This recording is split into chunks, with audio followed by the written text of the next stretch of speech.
ये बात उन दिनों की है जब मैं अपनी पढ़ाई के लिए अपने मामा जी के घर पर जाकर रह रहा था। मैं पहले आपको बता देता हूँ, मैं हमेशा लोगों से फ्लर्ट करता रहता हूँ। मेरे मामा एक कपड़े की दुकान करते थे। इस कहानी की शुरुआत मेरे मामा की शादी से होती है, फिर इसी तरह से दिन बीतने लगते हैं। दूसरे साल मामा की शादी तय हुई तो मैं भी उनके साथ लड़की देखने के लिए गया। सब लोगों ने लड़की देखी, मैं भी बड़े ध्यान से लड़की को देख रहा था। ये लड़की मुझे इतनी ज्यादा पसंद आई कि थोड़ी देर के लिए मैं भूल ही गया था कि लड़की मैं अपने लिए नहीं बल्कि अपने मामा के लिए देखने आया हुआ हूँ। हेलो दोस्तों, मेरा नाम सूरज है और मेरी उम्र 21 साल है। फिर मैंने उस लड़की से बात करने की इच्छा जताई तो लड़की के पिताजी बोले ठीक है जाओ बात कर लो। तो मैंने उस लड़की से बात भी किया। फिर घर वालों की मर्जी से मामा की और उस लड़की की शादी सेट हो गई। मेरे मामा की उम्र अभी करीब 27 साल की हो चुकी थी। लगभग 3 महीने बाद भी शादी की डेट पड़ी थी। फिर हम सब ने मामा की शादी की तैयारियां की। मामा की शादी में हम सब लोग बहुत नाचे थे। पूरी शादी में हमें घूमने में बहुत मजा आया था। फिर लगभग 9 महीने बाद मामा की शादी भी हो गई और मामी घर आ गई, क्योंकि मामा अपने दुकान पर चले जाते थे। लेकिन अब घर पर मामी आ गई थी, जिस वजह से कुछ उनसे बातें कर कर मेरा दिन कट जाया करता था। मेरी मामी के साथ अच्छी खासी बनती थी और हम अब एक दोस्त की तरह रहने लगे थे, क्योंकि वह भी लगभग मेरी ही उम्र की थी। सर्दी के दिन थे और मैं रोज की तरह टीवी देखने के लिए मामी के कमरे में ही जाता था और उनके ही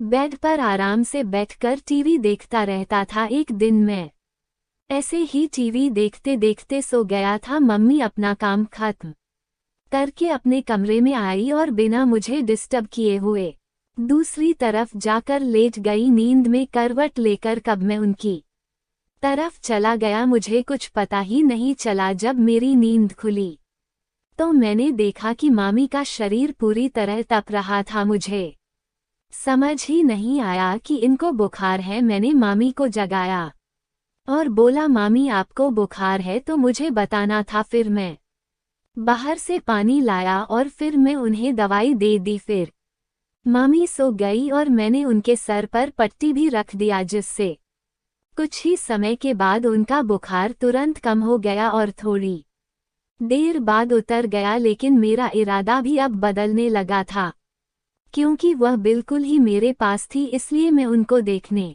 लगा। इतना सब होने के बाद अब मुझे डर भी लग रहा था कि कहीं मामी को पता नहीं चल गया हो, और पता चल गया तो मामी ने मामा से कुछ बोल दिया तो मेरी तो बात ही लग जानी है।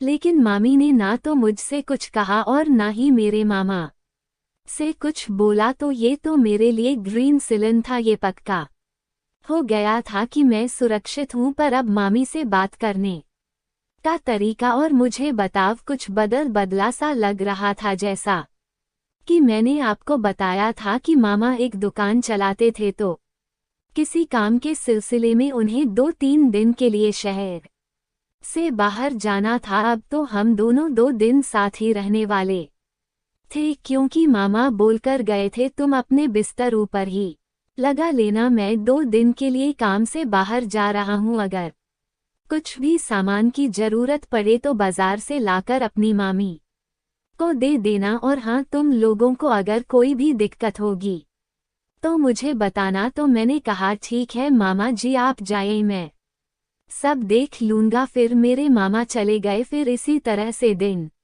बीतने लगा, लेकिन मैं अभी भी कुछ भी नहीं कर पा रहा था। एक दिन मामी के फोन पर कॉल आया। वह कुछ घबराई हुई सी लग रही थी, तो मैंने उनसे पूछा क्या हुआ मामी जी? तो वह बोली अरे बेटा, मेरी बहन के लड़के की तबीयत बहुत ही ज्यादा खराब है और मुझे उसे देखने के लिए जाना है। प्लीज तुम मुझे ले चलो, शाम तक हम घर वापस आ जाएंगे। पहले तो मैंने ना ही किया, लेकिन फिर मैं उनके साथ चला गया। दोनों बाइक से जाने वाले थे। फिर मैंने देखा कि बाइक में हवा कम थी, मैंने मामी से कहा मामी बाइक का तो टायर पंचर है, मैं इसमें हवा भर देता हूँ। तो मामी बोली मैं पंप थोड़ी हूँ, चलो दुकान पर हवा भर लेना। फिर मैं बाइक को वहां से दुकान पर ले गया और उसने हवा भरकर मामी को लेकर मैं चल दिया।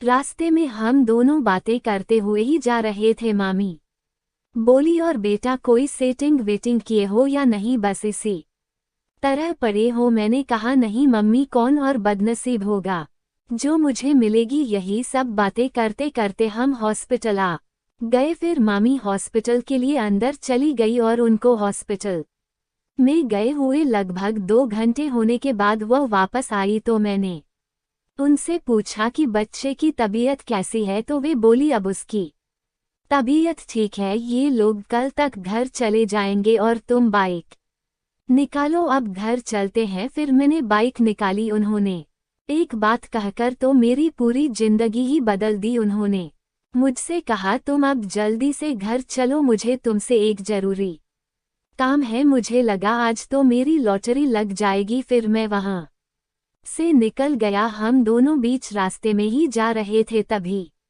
मामी बोली अरे बेटा, जब हम दोनों को ही खाना बनाना है तो चलो बाहर से ही खाना लेकर चलते हैं, हमें बनाना भी नहीं पड़ेगा। तो मैं एक होटल में चला गया और वहां से खाना लेकर घर को चल दिए। फिर मैं जैसे ही घर पहुंचा तो मैंने बाथरूम में जाकर अपने कपड़े बदल लिए और मामी भी अपना कपड़ा बदल चुकी थी। फिर मैं तुरंत ही मामी के पास गया और बोला बताए मामी जी, आपको कौन सा जरूरी काम था? तो वह बोली जरा सब्र तो करो, बताऊंगी, लेकिन अभी नहीं। इधर मेरे मन में लड्डू फूटे जा रहे थे। फिर मैं वहां से बाहर चला गया और बाहर से घूमकर वापस आया। तब मैंने और मेरी मम्मी ने रात का खाना खाया। रात को मैं और मेरी मामी खाना खाकर ऊपर के कमरे में आ गए थे और मैं अपना बिस्तर लगाने लगा।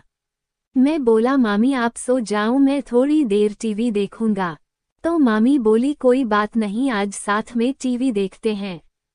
कहा मम्मी आप क्या देखेंगी? मम्मी ने कहा जो तुम्हें पसंद है लगा लो। फिर मैंने एक मूवी लगाई। वो मूवी बहुत अच्छी लग रही थी और मूवी देखते ही कब मुझे नींद आ गई मुझे पता भी नहीं चला और मैं सो गया। मुझे नींद में कुछ भी पता नहीं चला कि रात में मेरे साथ क्या हो रहा था। लेकिन जब मेरी नींद खुली तो मम्मी मेरे पास ही बैठी हुई थी। मैंने मामी से बोला अरे मामी आप अभी तक सोई नहीं? तो मामी कहने लगी तेरे मामा घर पर नहीं है, इसलिए मैं बहुत ही ज्यादा बोर हो रही हूँ, क्यों ना हम दोनों कोई गेम खेले। बाद मैंने और मामी ने मिलकर बहुत देर तक गेम खेला और उसके बाद हम बहुत ज्यादा थक गए और ना जाने कब मुझे नींद आ गई। जब मैं सुबह उठा तो मामी रसोई में नाश्ता बना रही थी। फिर उन्होंने कहा नाश्ता तैयार है और बोली अच्छे से खा पी लो, आज भी बहुत सारा काम करना है। इस तरह से हम काफी खुश रहने लगे और हमारा परिवार भी अच्छे से चलने लगा।